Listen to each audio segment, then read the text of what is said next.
हम तो खट्टर साहब को कह रहे हैं कि 750 करोड़ रुपए दे जाइयो, नहीं तो किसी मोड़ पर अड्डा पटक के भी ले लेंगे, पंडा नहीं छोड़ेंगे। पहले बता दिया। हाँ, तो मामला आर पार का हो रहा है। सरकार कोई बात सुनने को तैयार नहीं है और हमें अपने देश को बचाने के लिए, किसानों को बचाने के लिए हमें आंदोलन के फैसले लेने पड़ेंगे। तो सबसे पहले जो यहाँ के विधायक हैं आफताब अहमद, वो समझौते के वक्त भी विधायक थे, वो आज भी विधायक हैं। आज उनकी सरकार नहीं है। नहीं, सरकार तो नहीं है, सरकार की जरूरत नहीं है। विधायक की मौजूदगी में और उनके नेतृत्व में फैसला हुआ था। एक तो वो इस आंदोलन में अपनी भूमिका को स्पष्ट करें, ये आफताब अहमद की जिम्मेदारी है। नमस्कार दोस्तों, मैं हूं आपके साथ प्रदीप शर्मा और आप देख रहे हैं नया भारत न्यूज नेटवर्क। अभी जो मेरी मौजूदगी दोस्तों वो मेवात के रेवासन में है। रोज का मेव, माफ कीजिएगा, मेवात के रोज का मेव में है। और रोज का मेव की आज की इस धरती से किसान नेताओं की तरफ से एक बहुत बड़ा फैसला लिया गया है, एक आंदोलन का फैसला लिया गया है। आइए आज के यानी कार्यकर्ताओं से, आज के किसान नेताओं से जानकारी जुटाने की कोशिश करेंगे। आखिरकार आज का इस जो ये मीटिंग बुलाई है, जो इनके आज फैसला लिया गया है, क्या उद्देश्य, किस चीज का आंदोलन किया जा रहा है, तमाम बातचीत के लिए भाई साहब हमारे साथ है किसान नेता। सर स्वागत है आपका। जी धन्यवाद। आपके सभी दर्शकों को नमस्कार। क्या हाल चाल है सर, ठीक ठाक हो? हाँ बिल्कुल ठीक है, लड़ाई मजबूत चल रही है किसानों की। आज आप मेवात की धरती पे पधारे हैं जी। आज एक मीटिंग कहें, जनसभा कहें, क्या निर्णय लिया गया, क्या किस आंदोलन की तैयारी शुरू की जा रही है? देखिए, आज यहाँ 9 गांव हैं, उनके मोजीज लोगों की एक पंचायत हुई है जी, रोज का मेव में जी। और मुद्दा है IMT रोज का मेव के लिए, जो लगभग 1553 एकड़ जमीन का अधिग्रहण, 9 गांवों की जमीन का अधिग्रहण 2010 में किया था। ठीक है। उस समय इनको मुआवजा दिया गया केवल 25 लाख रुपए। अच्छा। बाद में एक लंबी लड़ाई यहाँ चली मुआवजे के लिए और एक लंबा आंदोलन चला, मजबूत आंदोलन चला और उसमें सरकार के साथ उस वक्त कांग्रेस की सरकार थी और भूपेंद्र सिंह हुड्डा मुख्यमंत्री थे जी। तो उस समय एक समझौता हुआ कि 46 लाख रुपए यहाँ के किसानों को और मिलेंगे प्रति एकड़, यानी कि हर एकड़ का 46 लाख रुपए और मिलेगा। 25 पहले मिल लिया था और 46 और मिलेगा, लेकिन सरकार ने बड़ी चालाकी खेलते हुए 46 लाख रुपए देने की बजाय इनको केवल 21 लाख रुपए दिया। अच्छा। और 21 लाख रुपए दे करके कहा कि हो तो गए 46 लाख रुपए, 25 पहले दे दिए थे, 21 अब दे दिए।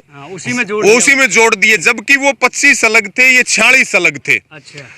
दूसरी बात, बहुत सारे विकास की बात है, एजुकेशन की बात है, हेल्थ की बात है, यहाँ डेवलपमेंट की बात है। अच्छा। करीब करीब 10-11 सूत्रीय मांगों के ऊपर समझौता हुआ, लिखित में समझौता है, लेकिन उस समझौते से भी वादा खिलाफी होगी और किसानों का 25 लाख रुपए मुआवजा रख लिया। अच्छा। उसके बाद भी लगातार यहाँ बार बार मीटिंगें होती रही।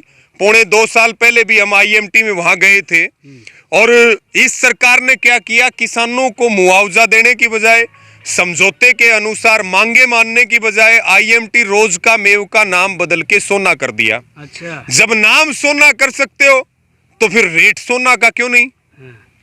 जब आप नाम मिटाने पे लगे हुए हो रोज का मेव के, तो फिर आप सोना का दाम भी तो यहाँ के किसानों को दो। 25 लाख रुपए लगभग कितने साल हो गए?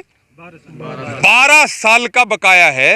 एक किसान का लगभग 50 से 60 लाख रुपए बनता है और 1553 एकड़ की जमीन का लगभग 750 करोड़ रुपए किसान सरकार के HSIDC के मांग रहे हैं। अच्छा। मुद्दा है सबसे पहला वो कि 750 करोड़ रुपए हमारे दो। दूसरा मुद्दा जो बाकी समझौते हुए उनको लागू करवाने का है। आज यहाँ मोजीज लोगों की पंचायत हुई है, इस पंचायत में लगभग 11 लोगों की कमेटी बनी है और इस कमेटी के नेतृत्व में अब इन 9 गांवों को एक सूत्र में बांध करके और यहाँ एक मजबूत धरना, उसके बाद फिर किसान पंचायतें भी होंगी और जरूरत पड़ने पर सरकार मांग नहीं मानेगी तो जरूरत पड़ने पर 4 लाख ट्रैक्टर भी तैयार हैं। हाँ, ट्रैक्टर तो तैयार है ही है, किसान भी तैयार है। किसान का टैंक है ट्रैक्टर, ट्रैक्टर तो तैयार खड़ा। अभी 24 तारीख को ट्रैक्टर वहां भी चलेगा। अच्छा भिवाड़ी के सिंघाड़ी में जहाँ जेपी दलाल जबरदस्ती रैली करना चाह रहा है, अच्छा तो ट्रैक्टर किसान का तैयार खड़ा है। जिम्मेवारी सरकार की ये है कि सरकार इनकी मांगों पर बात करे, इनका मुआवजा दे, समझौते के अनुसार सारी मांगों को माने। नहीं तो हम आईएमटी का जो काम यहाँ पे चल रहा है उसको बंद करवाने से भी पीछे नहीं हटेंगे। काम नहीं चलेगा। आप ये देखिए कि यहाँ के किसानों से 46 लाख रुपए में 1 एकड़ जमीन ली, अच्छा और वही कंपनियों को 3.5 करोड़ रुपए की बेच दी। अच्छा समझौता तो ये भी हुआ था कि यहाँ के बेरोजगार नौजवानों को काम मिलेगा, उनको प्राथमिकता मिलेगी। अच्छा। आप काम मिलना छोड़िए, कोई 500 मीटर की दूरी में भी नहीं जा सकता वहां पे। सर आप आंदोलन की बात कर रहे हैं, क्या आपने प्रशासनिक अधिकारियों को कुछ समय दिया है आंदोलन के बीच में, ताकि हो सकता है रणनीति ऐसी तय कह रहे कि यहाँ कमेटी बन गई है 11 लोगों की, वो कमेटी सारे आंदोलन के फैसले लेगी। सरकार को अगर बातचीत करनी है तो इस कमेटी को बुला लो, अच्छा कमेटी के साथ बैठ के बातचीत करो, मुआवजे और दूसरी मांगों के ऊपर। हम तो इनके समर्थन में हैं, इनके साथ हैं। किसी भी तरह से आंदोलन की घोषणा होगी, रणनीति तो यहाँ की कमेटी बनाएगी। जो रणनीति की घोषणा होगी उसके ऊपर पूरा भारतीय किसान यूनियन का परिवार, पूरा संयुक्त किसान मोर्चा, तमाम हमारी खापें और हरियाणा पूरा एक सूत्र में बंधा हुआ। आंदोलन की राजधानी है पूरे देश में आज हरियाणा। तो हम मजबूती से इनका साथ देंगे, और जब तक इनको मुआवजा, रोजगार और दूसरी मांगे इनकी पूरी नहीं होंगी तब तक हम इनके साथ मजबूती से डटे रहेंगे। हमसे बात करने के लिए बहुत धन्यवाद। एक और भाई साहब हमारे साथ है, पंचायत का एक हिस्सा है। सर क्या नाम है आपका? मेरा नाम आजाद खान है। मैं भी भारतीय किसान यूनियन का एक पदाधिकारी हूँ। आजाद जी, अभी आपका नाम तो आजाद है, मगर लग रहा है कि सरकार की इस पॉलिसी से अभी आप आजाद नहीं हुए हैं। क्या रणनीति तय की है कि आप आजाद हो जाएं, आपका मुआवजा मिल जाए? ये बिल्कुल आपने ठीक कहा कि अभी हम इनसे आजाद हुए ही नहीं है। भाई साहब के मुताबिक बता नहीं नहीं, बिल्कुल आप ठीक कह रहे हो, मैं आपकी बात से सहमत हूँ। बाकी अब आज़ादी के लिए हमारे नौजवान साथी जाग चुके हैं। अच्छा अब नौजवान अगर जाग गया तो समझो कि जागरूक फैल गई। अच्छा। अब आज़ादी 100% हम लेके रहेंगे। जो अभी भाई साहब कह रहे थे, ये 40 लाख का जो मुआवजा था, इसमें 25 लाख रुपए हमारा पेंडिंग पड़ा है। सबसे पहली बात तो ये है, अच्छा। वो मुआवजा हमें चाहिए ही चाहिए।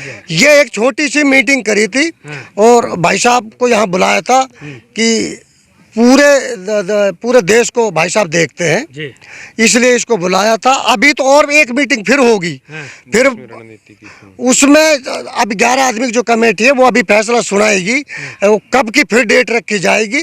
जैसे जैसे ये लोग आगे बढ़ाएंगे काम को, उस तरह ये काम चलेगा। वो धरना रखी जाएगी, और जो ये चीज़ें इन्हें खड़ी करी है ना बिल्डिंग बना बना के, जिस दिन हम पूरी तरह मजबूती पे हो जाएंगे, इनकी ईंटें को उखाड़ लाएंगे। जब मजबूत भाई साहब किसान नेताओं पूरा अभी हमारी 11 आदमी की जो कमेटी बन रही है उस पर ये काम करेंगे। सारे नौगाम बिल्कुल एकजुट हो जाएंगे। जो ये बीजेपी और कांग्रेस से जुड़े हुए हैं ना, जब तक इनसे आज़ादी ना मिलेगी तब तक ये जीतेंगे नहीं। और ये मुझे उम्मीद है कि अभी इनके आज़ादी के दिन आ चुके हैं और हम बहुत बड़ी लंबी लड़ाई अब लड़ने वाले हैं। सर प्लीज एक सवाल और लेंगे आपसे एक बार भाई साहब से। Sir good night. सरपंच साहब क्या हाल चाल है? ठीक ठाक है जी। सरपंच साहब, अभी हम रोज का मेऊ की धरती पे मौजूद हैं, लाखों लोग आपको सुन रहे हैं, क्या मैसेज देना चाहेंगे आज की पॉलिसी को लेकर? आज की पॉलिसी को ये मैसेज देना चाहते हैं कि हमारे नौगांव की एक पंचायत हुई है, उसमें हमारी जो पेंडिंग मांग है 25 लाख रुपए के, और उसके साथ और दूसरी मांगे हैं, उनके ऊपर हम एक रणनीति बना रहे हैं। तो उसमें हम भाई रवि आज़ाद जी आए हैं, इसलिए अब कमेटी बन चुकी है। कमेटी अपने सोच विचार करके उस पर फैसला लेके आगे की रूपरेखा बता दी जाएगी। चलिए सर, रवि आज़ाद सर आपसे रूबरू हुए, एक सवाल और फिर से सरकार को कोई मैसेज आखिरत में आपका है तो प्लीज। नहीं, सरकार को एक तो सबसे पहले जो यहाँ के विधायक हैं आफताब अहमद, अच्छा, वो समझौते के वक्त भी विधायक थे, वो आज भी विधायक हैं। आज उनकी सरकार नहीं है सर। नहीं, सरकार तो नहीं है, सरकार की जरूरत नहीं है। विधायक की मौजूदगी में और उनके नेतृत्व में फैसला हुआ था। एक तो वो इस आंदोलन में अपनी भूमिका को स्पष्ट करें। अच्छा। ये आफताब अहमद की जिम्मेदारी है। अच्छा। क्योंकि उनके नेतृत्व में, उनकी सरकार में और उनके कार्यकाल में ये समझौता हुआ था। आज उनके मुंह में दही क्यों जमी हुई है आफताब अहमद के, ये बात आफताब अहमद को बतानी चाहिए। दूसरी बात, सरकार को हम ये बिल्कुल स्पष्ट कर दें कि ये हिंदू मुसलमान का खेल नहीं चलेगा। आपके माध्यम से ये बात भी हम कहना चाहेंगे कि यहाँ एक मेडिकल कॉलेज भी है नल्हड़ में, उस मेडिकल कॉलेज को लेके भी हमें भी बहुत फ़ोन आते हैं वहाँ से, और भाई आज़ाद खान भी वहाँ गए थे, तो अभी 7 दिन का समय भी दे करके आए हैं। वहाँ पे दवाइयों की बहुत दिक्कत है, डॉक्टरों की बहुत दिक्कत है। जब डॉक्टर नहीं है, दवाई नहीं है, तो फिर ढकोसला क्यों मेडिकल कॉलेज का? सरकार उस पे चिकित्सकों का भी प्रबंधन करे, उस पे दवाइयों का भी प्रबंध करे, नहीं तो धरने वहाँ भी लगेंगे।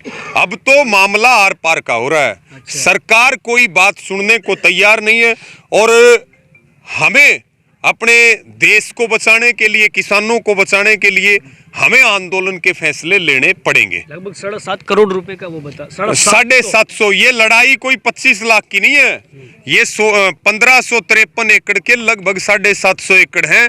हम तो खट्टर साहब को कह रहे हैं कि 750 करोड़ रुपए दे जाइयो, नहीं तो किसी मोड़ पर अड्डा पटक के भी ले लेंगे, पंडा नहीं छोड़ेंगे, पहले बता दिया। हाँ,